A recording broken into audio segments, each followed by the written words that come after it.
सरला अपने नाम के स्वरूप बहुत ही सरल थी। जो जैसा कहता वैसा कर लेती। उसे लगता कि सबको खुश रखना ही उसकी जिम्मेदारी है। सबके लिए सुबह से रात तक लगी रहती। पूरे परिवार की जिम्मेदारी उसने संभाल रखी थी। सास ससुर देवर सबके हुक्म पर खड़ी रहती। अपने बच्चों को भी देखती। गरीब घर की बेटी को माँ ने यही सीख देकर भेजा था कि बेटी हमारे पास धन नहीं है देने को, बस गुण है, उससे ही ससुराल वालों को बनाए रखना। साधारण पढ़ी लिखी सरला ने माँ की यही बातें गांठ बांध ली और उसी को अपना भाग्य बना लिया। वो सबका करके चलती, पर घर में उसकी कदर न थी। त्योहार पर उसके मायके से कुछ सामान नहीं आ पाता।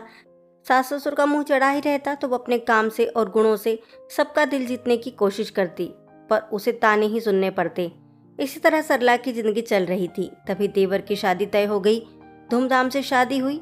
देवर की अच्छी नौकरी थी, ससुराल भी पैसे वाला मिला। देवर की शादी में सरला से पूरे नेक चार भी नहीं करवाए। सरला की कोई बहन नहीं थी, भाभी भी दूर के रिश्ते की थी। शुरू से घर में अकेली रही। उसे ढंग से जमाने के हिसाब से कपड़े पहनना भी नहीं आता था। इसी बात को लेकर ननद नंदोई और देवर उनकी खिल्ली उड़ाते थे।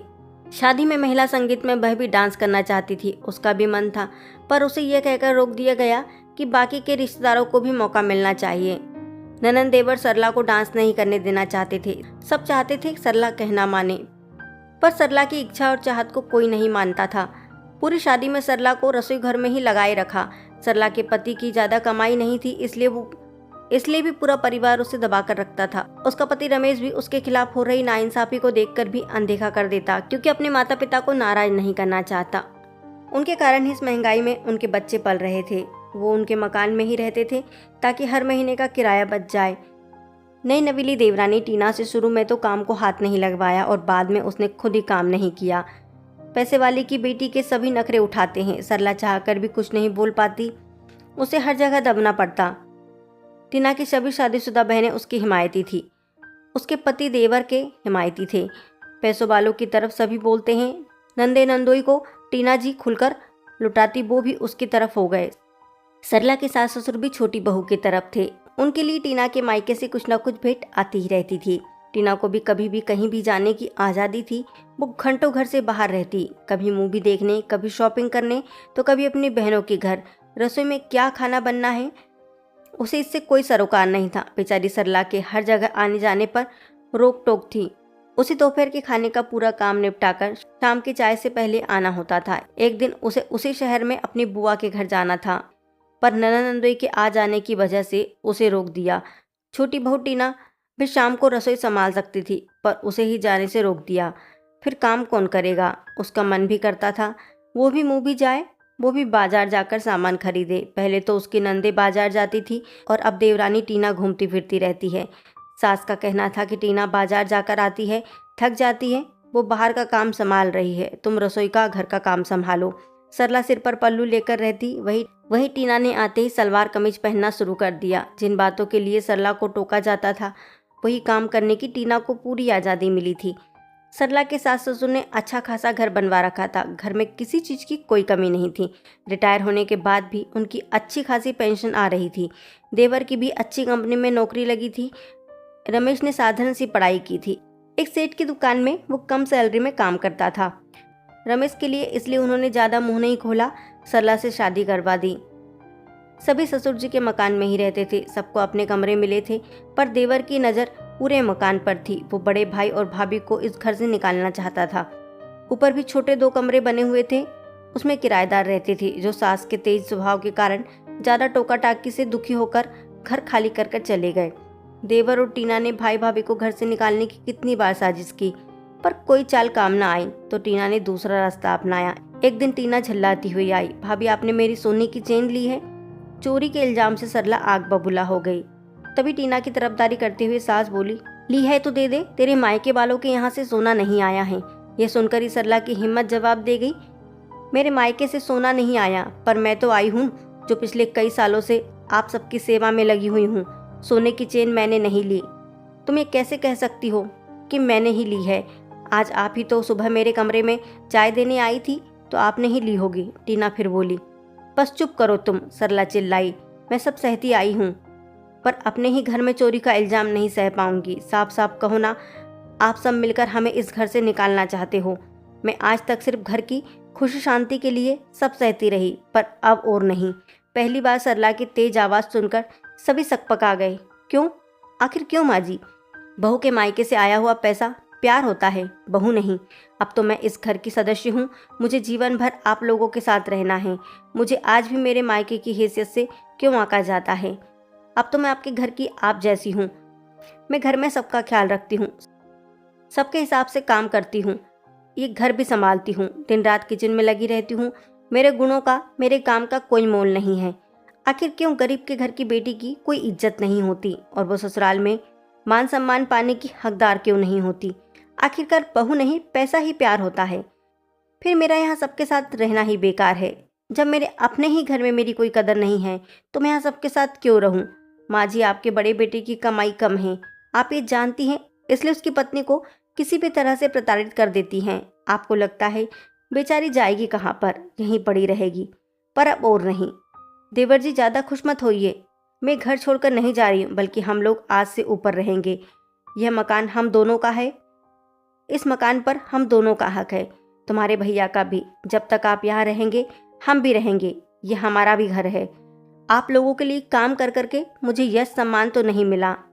अब मैं अपनी माँ का सिखाया हुआ हुनर सिलाई करके कुछ कमाने की कोशिश करूँगी, पर इस तरह से अपमान और नहीं सहूँगी।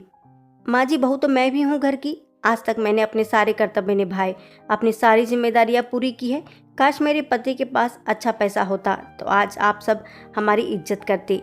ये बात अलग है कि मैं गरीब बहू हूँ और टीना अमीर बहू है, पर परिवार तो एक ही है। आपके अमीर घर की मैं गरीब बहू हूँ। मैं कुछ लेकर नहीं आई हूँ, पर अपना सब कुछ छोड़कर आई हूँ। सासू जी, आप अपनी रसोई खुद संभालें, क्योंकि टीना तो बाहर का काम संभालती है। यह कहकर सरला पूरे आत्मविश्वास के साथ अपना कमरा खाली करने लगी थी और उसके पति रमेश ने आकर उसकी मदद की। यह देखकर उसका सिर गर्व से ऊंचा हो गया। पाठ को ऐसा अक्सर होता है, सास का झुकाव उसी बहू पर होता है जो मायके से भर भर कर सामान लाती है। अक्सर सास दोनों बहुओं में फर्क करती है, भेदभाव करती है। जिस बेटी की कमाई कम होती है उसकी पत्नी को दबाया जाता है, बहुत कुछ सहन करना होता है, और जिस बेटी की कमाई ज़्यादा होती है वो सास ससुर को नचा देती है और वो उसके आगे पीछे उसके हिसाब से भी चलते हैं। मैंने अक्सर कई घरों में देखा है, गरीब घर की बेटी को दबा कर ही रखा जाता है। उसे जल्दी उठने से लेकर घर के सारे काम करवाए जाते हैं। वही घर की दूसरी बहू आती है और अगर वो पैसे वाली है तो उसके आगे ससुराल वाले बिछ जाते हैं। पैसे की कदर होती है, इंसान की नहीं। अक्सर गरीब घर की बेटी को पैर की जूती और अमीर घर की बेटी को सिर पर बैठा कर रखा जाता है। जब माँ अपने बच्चों में भेदभाव नहीं करती तो सास बहू में फर्क भेदभाव क्यों करती है? उसके लिए दोनों ही समान होनी चाहिए। आप भी अपनी राय कमेंट में जरूर बताएं। धन्यवाद।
हुआ था, इसलिए निरस्त हो गया। तभी सब कुछ तुमने आसानी से भुला दिया। घर आई तो प्रभु दौड़कर मुझसे लिपट गया। उसकी आवाज से मेरे मन के सोए हुए तार झनकरत हो गए। उसे सीने से लगाकर मैं रो पड़ी। रोने का कारण नहीं समझने पर भी नवीन जी ने आगे बढ़कर मुझे संभाल लिया था। मैंने अपना सिर नवीन जी के सीने पर टिका दिया था। लंबे झांझावातों के बाद एक गहरी शांति का अनुभव हुआ। मुझे अपने सारे प्रश्नों के उत्तर जैसे मिल गए थे। अब यही सत्य था, यही मेरी दुनिया थी, यही मेरा प्यार, बाकी सब मिथ्या था। ब्रह्म मात्र तभी कॉलबेल की आवाज ने मेरी तंद्रा भंग हो गई। आदित्य के पन्ने खुद ब खुद सिमटकर बंद हो गए। मन यथार्थ को टटोलता उसे जोड़ने लगा था। शायद घर के लोग वापस आ गए थे।